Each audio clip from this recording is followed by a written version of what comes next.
Bonjour à tous, dans cette vidéo je vais vous parler des implants éthériques. Je parlerai brièvement aussi des implants physiques. Mais avant cela, je vais repréciser comment ça fonctionne au niveau des dimensions, au niveau de la conscience multidimensionnelle. Alors tout part du point. Le point, c'est la dimension 0. Quand ce point il se démultiplie à l'infini dans une direction, ça nous donne une droite. Donc ici on a un cure-dent. Donc on se représente qu'il continue à l'infini des deux côtés. Voilà, c'est un espace à une dimension qui est infini. Mais quelle est la caractéristique dans les dimensions? C'est que depuis une dimension n plus 1, on peut revenir à une dimension n. On peut manier les dimensions. Donc depuis un espace à une dimension, je peux revenir au niveau du point à l'espace à 0 dimension. De la même façon, depuis un espace plan, donc qui est une infinité de droite, une infinité d'espace à une dimension. Depuis ce plan, cet espace bidimensionnel, on peut revenir à la droite, qui est l'espace unidimensionnel. Et de la même façon, si j'ai un objet ici, donc si c'est un parallélépipède, si j'ai un objet en 3 dimensions, de la même façon, je peux revenir au niveau de l'espace à 2 dimensions, et donc aussi au niveau du plan.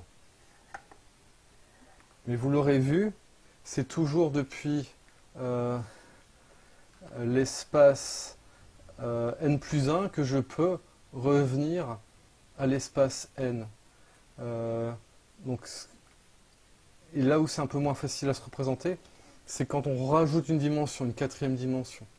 Et cette quatrième dimension, c'est le temps. C'est pour ça qu'on parle qu'ici, l'être humain, il vit dans un espace quadridimensionnel qui est spatio-temporel. Comment on peut faire pour se représenter cette ligne de temps? Donc c'est ce que j'ai fait ici avec ces 2D. Mettons que ici, c'est moi, il y a une heure, et ici, c'est moi, maintenant. Comment fonctionne notre conscience, avec la mémoire notamment? Et bien en fait, depuis la quatrième dimension, on remet en contact les deux instants et on les superpose. On les superpose. Ce qui va me permettre de revivre ce que j'ai vécu il y a une heure, de me souvenir. Donc je retourne, je me déplace dans le temps. Et ici, c'est pas à proprement parler juste une mémoire imprimée dans le physique, c'est l'accès dans les dimensions pour pouvoir accéder vraiment à l'instant en question. C'est pas on a une trace qui est restée en nous. C'est pas une trace qui est restée en moi d'il y a une heure, c'est ma conscience ici qui retourne dans le passé d'une heure. Donc ça, c'est la conscience de quatrième dimension. La conscience de quatrième dimension, elle permet de faire cela. En troisième dimension, on garde les impressions d'il y a une heure. En conscience de quatrième dimension, on se déplace dans le temps.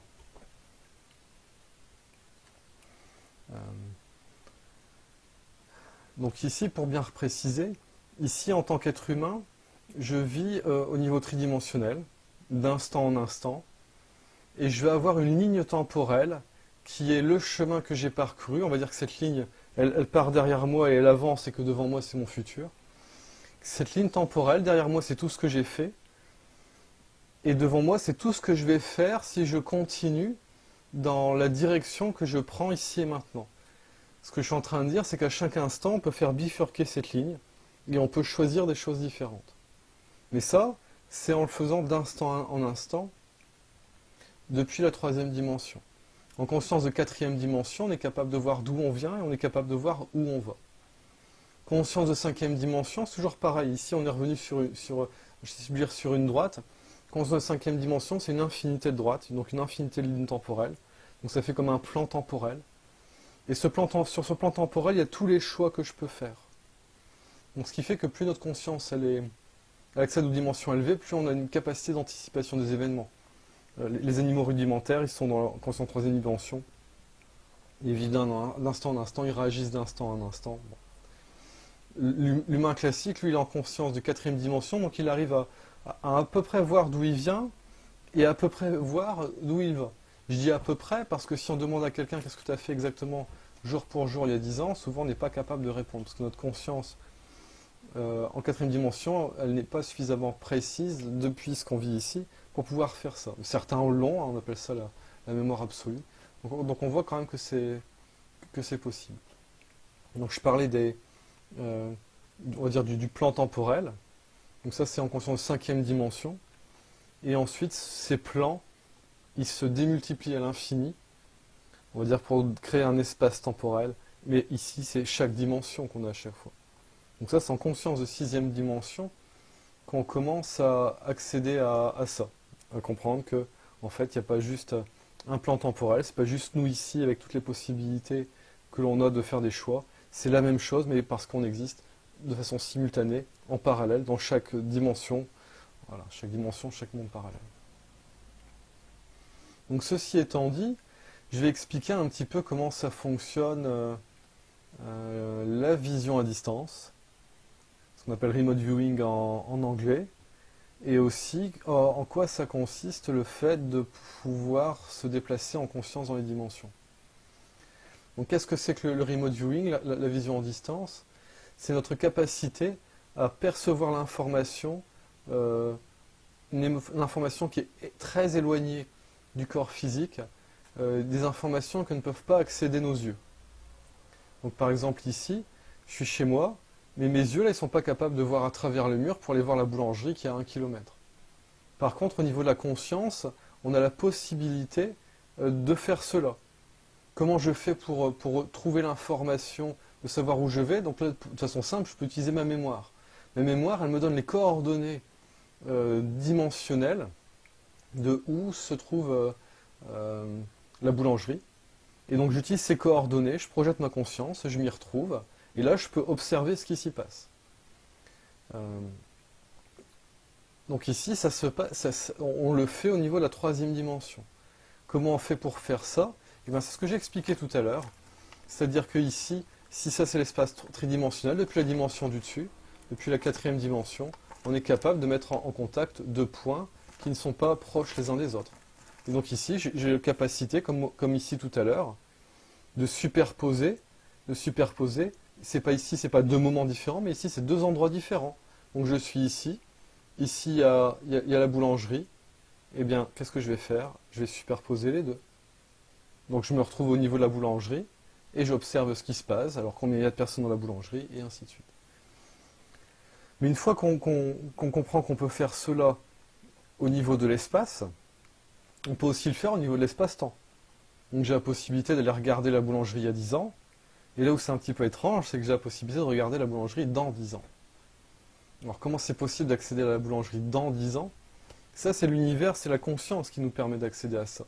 C'est comme si ici, l'univers c'est un gigantesque ordinateur quantique qui est perpétuellement en train de s'appuyer sur ce qui s'est fait pour indiquer où on en est, et il s'appuie perpétuellement où on en est maintenant pour en déduire où on en sera dans X temps si tout le monde continue à suivre le même chemin, le chemin qui est suivi maintenant. Donc, ce qui fait que pour certaines choses, c'est peu fiable parce qu'à chaque instant on peut modifier les choses. Donc là, si je fais cela, je n'aurai que l'information qui correspond à ce qui est vrai maintenant et ce que ça donnera dans 10 ans, ce qui peut changer demain. Par contre, pour des facteurs qui sont notamment au-delà de l'humain, des choses qui sont vraiment au niveau de la planète, au niveau de l'univers, quoi que fassent les êtres humains sur Terre, ça ne changera pas grand-chose.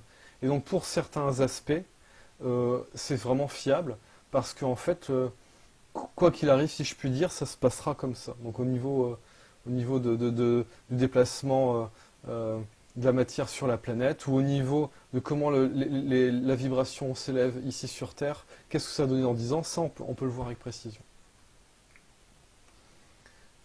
Donc maintenant, ceci étant dit, je vais parler des implants. Parce que comment on fait pour percevoir les implants? Pour percevoir les implants, on doit avoir la capacité de les percevoir. Si je croise quelqu'un dans la rue qui a un pacemaker, donc qui a un implant au niveau de son cœur pour l'aider à faire battre son cœur, si je n'ai pas la capacité de voir l'intérieur de son corps, je ne verrai pas l'implant. Donc pour cela, il nous faut un appareillage, on va dire un scanner, je vais dire simplement un scanner, et en scannant le corps de la personne, on va voir les implants qui sont à l'intérieur de lui. Tout comme dans un aéroport, il y a des scanners qui vont pouvoir détecter notamment les objets métalliques qui sont sur nous, qui sont dans nos sacs, et ainsi de suite. Donc il faut un outil, il faut un organe pour ça. Donc ici, si on veut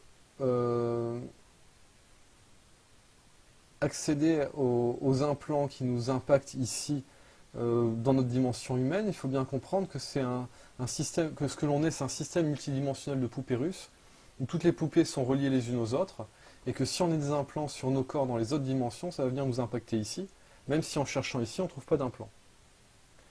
C'est un effet de résonance et c'est un effet de proche en proche. Par exemple, ici, je vais donner un exemple simple. Au moment où je fais la vidéo, c'est l'une des journées les plus chaudes ici de fin juin.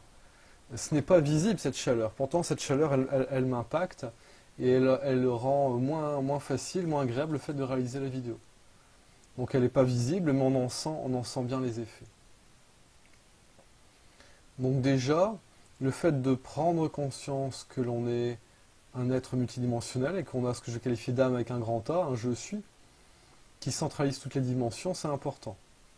Parce que pour pouvoir accéder à ce qui se passe dans nos corps, on doit accéder à des corps aux corps correspondants. Donc, par exemple, si dans une dimension j'ai des implants qui sont sur moi, qui sont là pour me bloquer, donc les implants c'est fait globalement, c'est du piratage. C'est fait pour bloquer, c'est fait pour influencer, c'est fait pour espionner. Donc si j'ai un implant sur un autre corps, et si j'ai pas conscience de ce corps, je ne vais pas pouvoir identifier l'implant et donc je ne vais pas pouvoir agir pour pouvoir le retirer. Et comme ce que je vous ai montré tout à l'heure avec les feuilles, si je veux retirer un implant que j'ai sur un corps, il faut que j'ai accès au cran du dessus pour pouvoir le faire.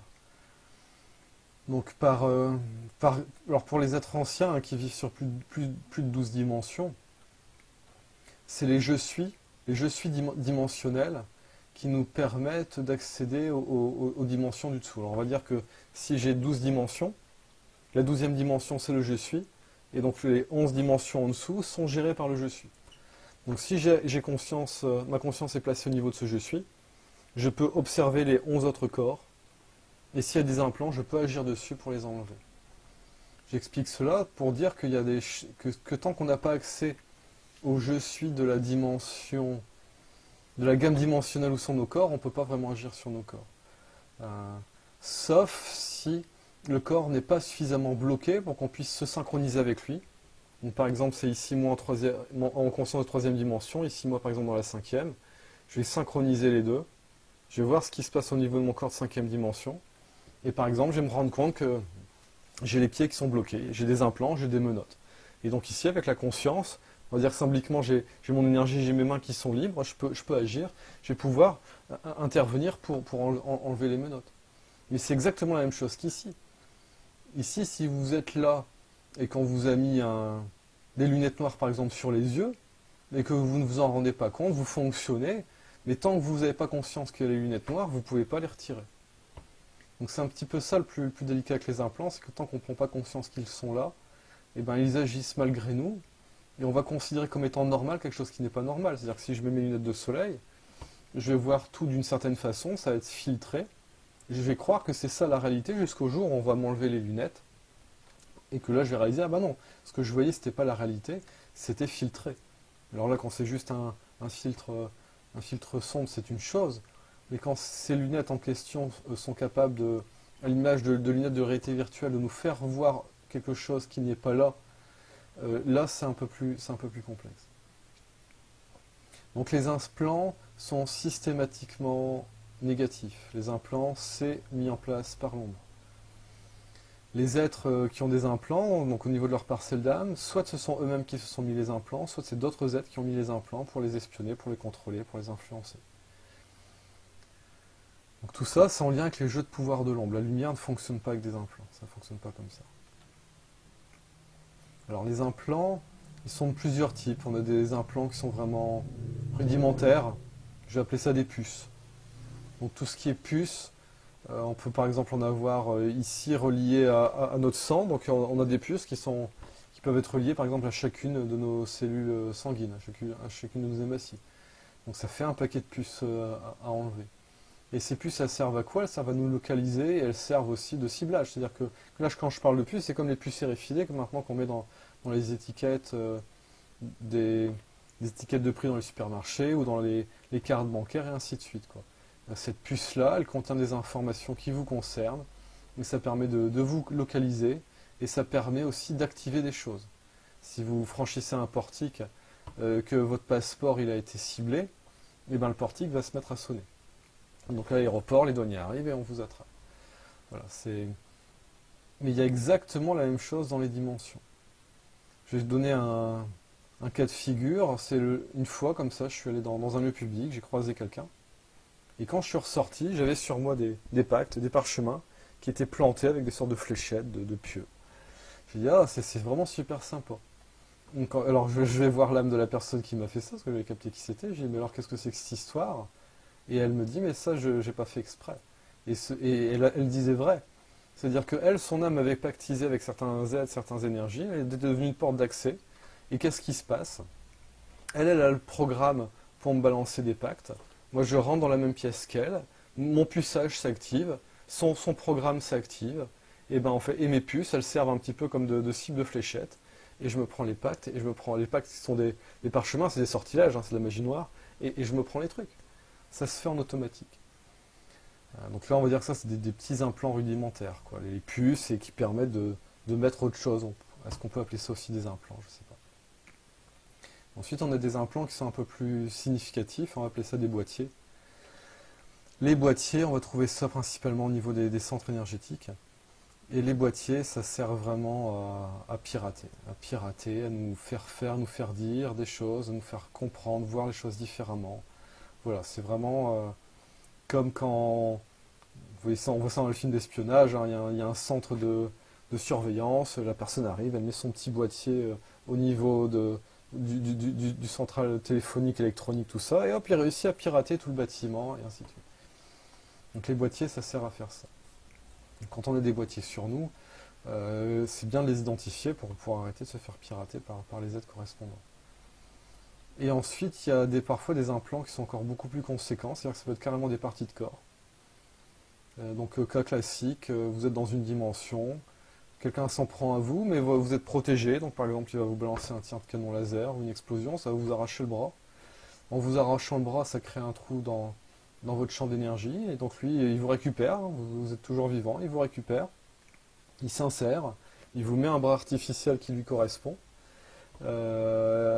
et grâce à ça, il vous pirate, il vous fait oublier qu'il vous a attaqué, qu'il vous a coupé le bras, il vous fait croire que le bras que vous avez, c'est le vôtre, et vous êtes reparti pour un tour. C'est juste que à partir de ce moment-là, le bras en question, c'est plus votre bras, donc à un certain moment, il va pouvoir se servir du bras qui est celui qu'il a mis en place et qui est plus le vôtre, et parfois votre insu, c'est-à-dire que quand ça va s'enclencher, votre conscience se déconnecte, et vous n'avez même pas conscience qu'on se sert de vous, en fait, qu'on se sert du bras qui a été greffé sur vous. Vous voyez, des petits implants comme ça qui sont sympas. Et parfois ça va même très loin, c'est-à-dire que c'est carrément notre cerveau, notre conscience qui est greffée sur une machine. Parce que la machine elle a besoin de quelque chose pour fonctionner. Donc j'ai déjà eu aussi le cas dans une dimension en fait, où tout mon corps a été détruit. Il y a juste une partie de moi qui est mise sur la machine et ça sert à faire fonctionner la machine. Mais je suis complètement piloté et quand on faisait ce cas-là, en fait, on n'a aucun libre arbitre. On peut juste voir qu'est-ce qu'on nous fait faire. Donc ça c'est le cas d'un plan où finalement c'est une partie de nous qui est implantée sur une machine plutôt qu'un bout de machine qui est implanté sur nous.